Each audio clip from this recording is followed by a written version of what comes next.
Décédée à Kinshasa, on la retrouve à Pointe-Noire, vendeuse de l'eau et mariée. Histoire mystique. Avant toute chose, j'aimerais vous dire, prions sans cesse. Surtout de ne pas oublier que le monde ici-bas est un monde là où il y a plusieurs mondes, la team HPH. Cette histoire que je suis en train de vous raconter m'a été racontée par Déborah, originaire de la République démocratique du Congo, et l'histoire se passe à Kinshasa. Mais j'aimerais vous dire, avant toute chose, prions sans cesse. Et surtout, de ne pas oublier que le monde ici-bas est un monde là où il y a plusieurs mondes. Lorsque nous n'avons pas le contrôle de ce qui nous entoure, priorisez la prière. Écoutons cette histoire jusqu'à la fin, digne d'un film Nollywood. Voilà, il y avait une famille en République démocratique du Congo. Il y avait dans cette famille-là une fille, âgée de 22 ans, qui s'appelait Mamie. Mamie était la fille aînée, vivant donc avec sa mère et son père, qui était un cadre, un homme d'affaires, dans le quartier qu'on appelle Ma Campagne. Et l'histoire se passe entre les années l'an 2000 et 2002. Voilà, mes frères et sœurs. Et donc, Mamie, derrière elle, elle avait sa cadette, qui s'appelle Déborah, celle qui a raconté cette histoire-là. Et donc, tout cela se passait très bien. Au sein de la famille, mes frères et sœurs, ces deux filles-là étaient considérées comme des princesses. En tout cas, la famille, les deux filles passaient des bons moments. Tout ce que les deux filles cherchaient, leurs parents leur donnaient cela. Sauf que le papa de Mamie et Déborah était un homme d'affaires, mais avait aussi des ambitions politiques. Était en train donc d'envisager, fin d'année 2000, l'an 2000, de postuler, mes frères et sœurs, de vouloir passer député. Il était en train donc d'envisager d'être un député, la team HPH. Voilà comment la team HPH, le temps passé. Un jour, mes frères et sœurs, où Mamie va mal se sentir. Mamie fatiguée, ne se sentait pas bien. On va la donner les cachets afin que cette dernière-là puisse être guérie, mais rien n'est marché. Mamie va donc être emmenée à l'hôpital. À l'hôpital, après plusieurs jours, la team HPH, des traitements à l'hôpital, rien n'allait, la team. Les médecins n'arrivaient pas à comprendre la maladie que Mamie était en train de souffrir. Et pourtant, ses parents avaient suffisamment de moyens.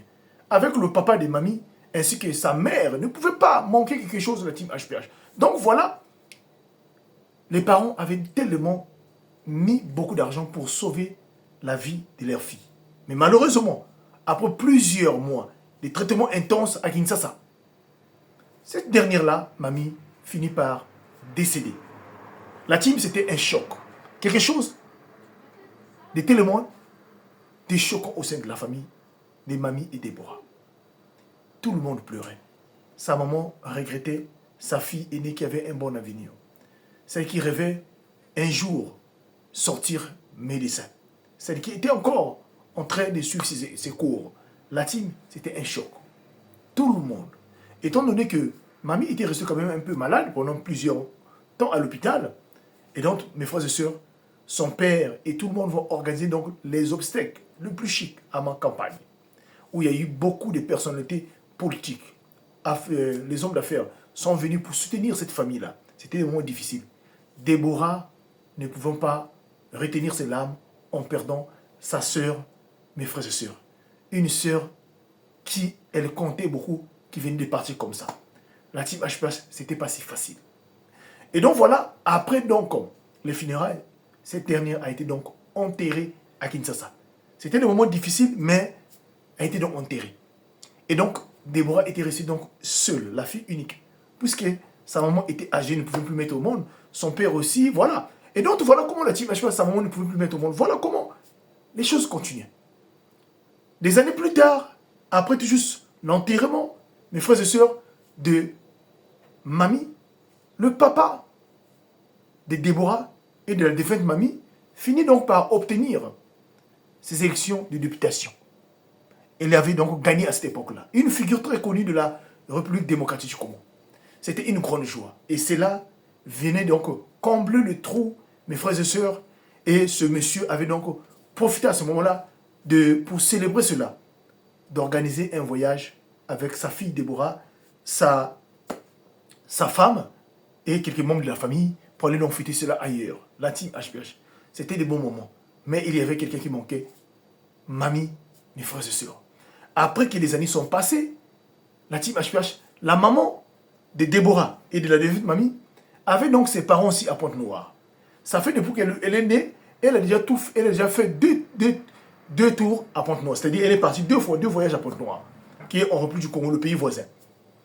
Alors, mes frères et sœurs, un jour, où donc un colis qui va être donc envoyé de Brazzaville pour qui Kinshasa. Et donc, le colis va être envoyé, mes frères et sœurs, sauf que quand le colis va arriver, le colis là va arriver à Kinshasa lorsque Déborah va aller chercher le colis. Déborah, en arrivant à l'agence, le colis ne va jamais retrouver le colis. Et donc, on va dire donc à ceux qui sont à Brazzaville, n'envoyez plus le colis. Si vous voulez vraiment envoyer quelque chose, lorsque vous venez vous-même, ça serait mieux d'emmener cela. Quelques temps plus tard, la team HPH, voilà comment une donc des cousines avait donc préféré venir à Kinshasa pour un voyage. Il était accompagné d'un homme d'affaires aussi congolais de la République du Congo. Et lorsqu'ils sont arrivés donc à Kinshasa, et donc c'était Déborah qui était partie en voiture pour aller prendre tout ce monde-là. Voilà comment l'homme d'affaires congolais de la République du Congo va donc tomber amoureux de Déborah, qui est la fille unique de ce député-là, et l'homme d'affaires congolais de Kinshasa. Et donc voilà comment la team HPH, les deux vont commencer à sortir ensemble. S'appeler, voilà, jusqu'à ce que les deux vont passer donc tout juste vraiment des mois ensemble, mes frères et sœurs. Et déjà à ce moment-là, Déborah avait déjà fait un tour à Brazzaville. Après cela, les relations, une semaine, 2 semaines à Brazzaville, et rentrait la team HPH. Un jour, le copain de Déborah demande donc la main à Déborah, et Déborah finit par accepter. Très vite, le monsieur décide donc de vouloir épouser Déborah. Le mariage coutumier. Les parents de Déborah, recevant donc ce fameux monsieur, finissent donc par accepter. Alors, voilà comment Déborah, qui était la fille unique, finit la team HPH à se marier. Ses parents, voyant que c'était la dernière fille qui leur restait, qui était en train de partir donc ailleurs, prenaient donc vivre. Puisque Déborah, après son mariage, devait donc partir à Brazzaville parce que le monsieur, l'homme d'affaires, vivait à Brazzaville. Donc voilà, après leur mariage, Déborah et son mari quittent donc Kinshasa pour Brazzaville. Sa maman a pleuré, les parents aussi pareillement. Tout le monde. Voilà comment les parents de Déborah se retrouvent à Seul. Et Déborah se retrouve à Pointe-Noire. Déjà, le souvenir de mamie était passé.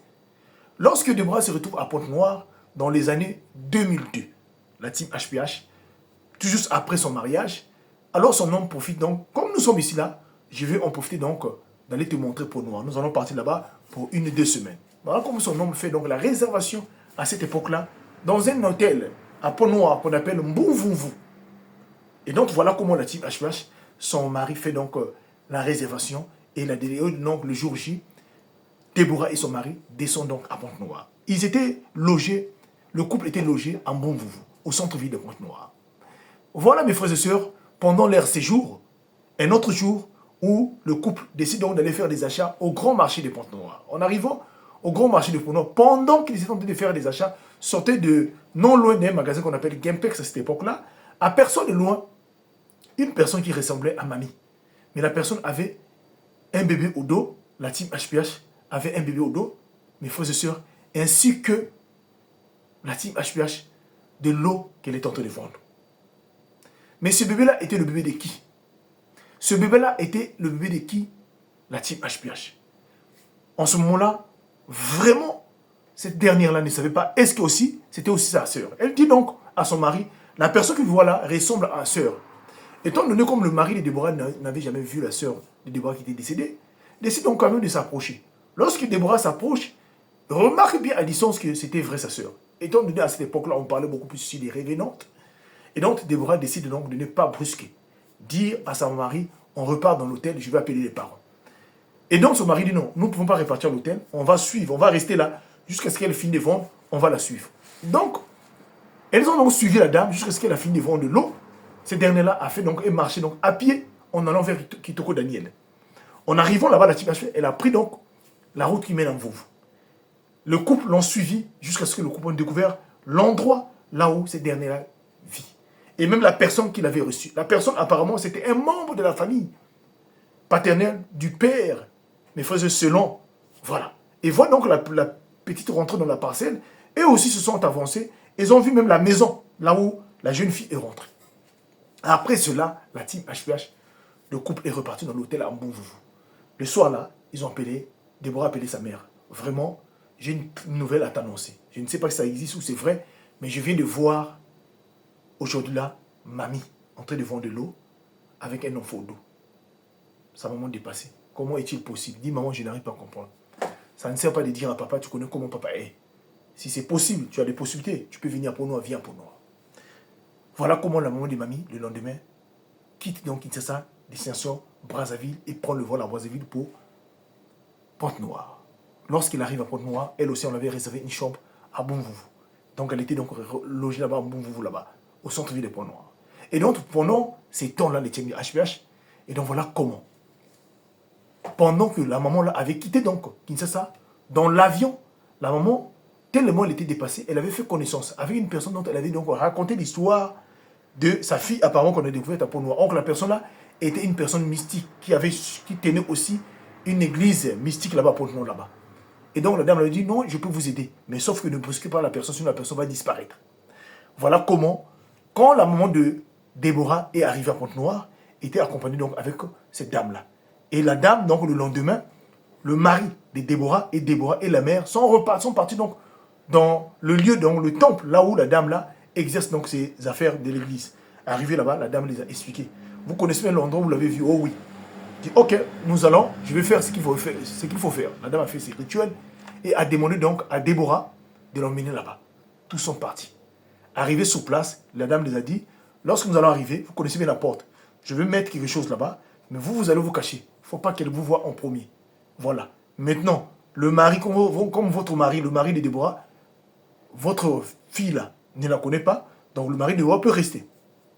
Et lorsqu'ils sont arrivés donc, dans la parcelle, ils sont rentrés. Ce jour-là, ils sont tombés aussi dans la parcelle. Il n'y avait pas assez de personnes. C'est-à-dire qu'il n'y avait personne dans la cour.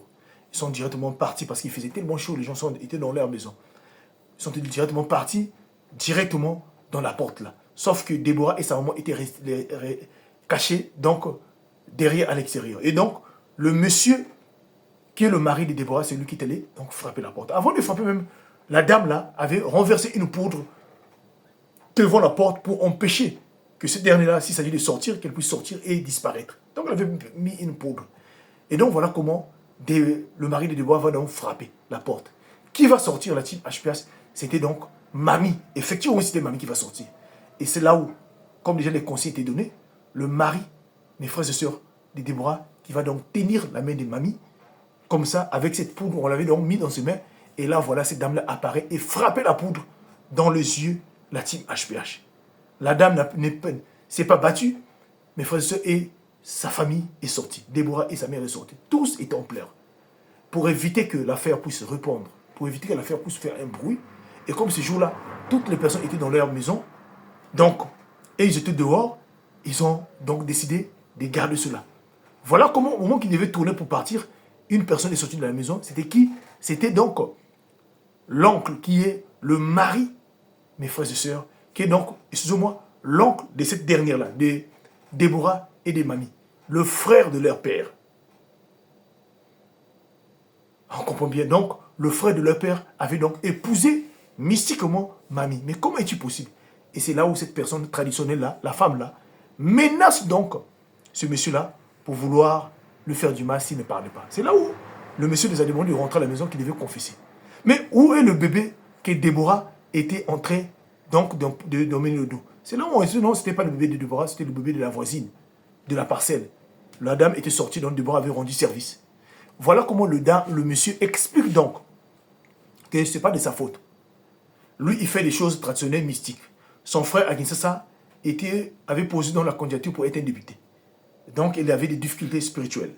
Il lui avait contacté pour que lui, il pouvait pas l'aider. Mais il ne pouvait pas l'aider sans sacrifice. Voilà pourquoi il avait demandé, si tu peux me donner quelqu'un, je peux en ce moment-là t'aider à passer député. Voilà comment son frère avait accepté de donner mystiquement sa fille, qui devait donc devenir sa femme à Pointe-Noire. Et en retour, cet oncle-là l'aide donc d'avoir, en tout cas, ce côté-là, la team HPH. Voilà comment c'est ce qui est passé au sein de cette famille-là. On a pris donc, après cela, l'oncle est resté à Pointe-Noire là. Sauf que des années plus tard, il est décédé. Et donc, on a pris la fille là, et on est reparti avec la fille là à Kinshasa. Lorsqu'ils sont arrivés à Kin, d'abord au départ, ils ont gardé le secret. La fille était logée d'une autre partie. Elle ne pouvait plus parler. Elle avait maintenant des problèmes de troubles mentaux. Elle avait du mal même à s'exprimer. Elle ne pouvait que regarder, mais parler, elle ne pouvait pas. Et donc, elle était donc gardée quelque part pour les soins médicaux de la team HPH. Et donc, non seulement les soins médicaux, mais aussi la dame qui les avait aidés là, les avait accompagnés à Kinshasa et est restée là-bas pendant 2 mois, payée par les frais de la maman de Déborah et des mamies latines. Sauf que, après les soins de plusieurs mois, la maman donc de Déborah et mamie décident donc de confronter son mari, de dire à son mari que nous l'avons récupéré, mamie, et nous sommes au courant de ce que tu as fait. Comment peux-tu vendre ta fille à ton frère à Pointe-Noire? Nous sommes au courant de tout. Le monsieur a nié. Mais effectivement, lorsque mamie est venue, mais il faut se voir son père, ce monsieur depuis ce temps-là a fini donc par tomber malade. Sauf que des années plus tard, le père de mamie et Déborah est décédé. La team HPH. À ce jour-là, les 2 filles-là, ils vivent aujourd'hui là. Mamie a même déjà aussi s'est mariée et elle a mis au monde, elle vit à Kinshasa. Déborah Su, pareillement, elle est à Brazzaville. La team HPH, elle vit avec son mari. C'est une histoire qui est passée entre les années 2000 et 2002. Alors, c'est pour vous dire quoi? Le monde nous vivons est un monde là où il y a plusieurs mondes. Si tu n'as pas encore vu, ne dis pas que ça n'existe pas. Vous savez, certaines personnes qui ont beaucoup d'argent font des choses que vous ne pouvez pas imaginer. Il y a des gens qui ont vendu leurs proches dans certains pays à cause des postes, à cause de vouloir avoir un poste.